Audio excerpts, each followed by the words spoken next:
அஸ்ஸலாமு அலைக்கும் வரஹ்மத்துல்லாஹி வபரகாத்துஹு. தினமும் ஒரு ஹதீஸ்.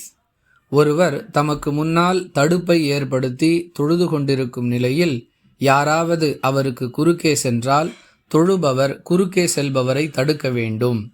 அவர் தொடர்ந்து எதிர்த்தால் தொழுபவர் குறுக்கே செல்பவருடன் சண்டையிட வேண்டும். ஏனெனில் தொழுபவருக்கு குறுக்கே செல்பவர் நிச்சயமாக ஷைத்தான் ஆவார் என்று அல்லாஹுவின் தூதர் ஸல்லல்லாஹு அலைஹி வஸல்லம் அவர்கள் கூறியதாக சாபித் ரதியல்லாஹு அன்ஹு அவர்கள் அறிவிக்கிறார்கள். நூல் புகாரி, ஹதீஸ் எண் 509. மேலும் இந்த கருத்திற்கு வலு சேர்க்கும் விதமாக புகாரியில் இடம்பெறக்கூடிய 510வது ஹதீஸ் அமைந்திருப்பதை பார்க்கிறோம்.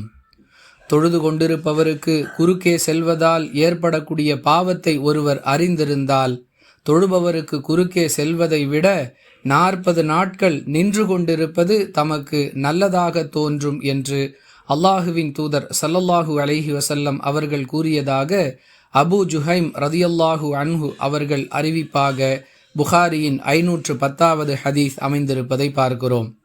அன்பிற்குரிய அல்லாஹுவின் நல்லடியார்களே, சுருக்கமாக சொன்னால் தொழுபவர்களுக்கு குறுக்கே செல்வது தவறு என்பது இந்த 2 ஹதீஸுகளும் நமக்கு சொல்லக்கூடிய பாடம். இது குறித்து கூடுதலாக நாம் விளங்க வேண்டிய விஷயம் என்னவென்றால், தொழுபவருக்கு குறுக்கே செல்லுதல் என்றால் என்ன என்பது தொடர்பாகத்தான். ஒருவர் சஜிதா செய்வதற்கு தேவையான அளவிற்கு உட்பட்ட பகுதியில் மற்றவர்கள் செல்வதுதான் தொழுகையாளிக்கு குறுக்கே செல்லுதல் என்ற கருத்தில் அடங்கும். சஜிதாவுடைய எல்லையை கடந்து ஒருவர் தொழுபவருக்கு குறுக்கே சென்றால் அது தொழுபவருக்கு குறுக்கே செல்லுவதாக ஆகாது என்பதையும் நாம் விளங்கலாம். அதற்கு ஆதாரமாக நாம் குறிப்பிட்ட புகாரியின் 509வது ஹதீஸ் அமைந்திருக்கிறது.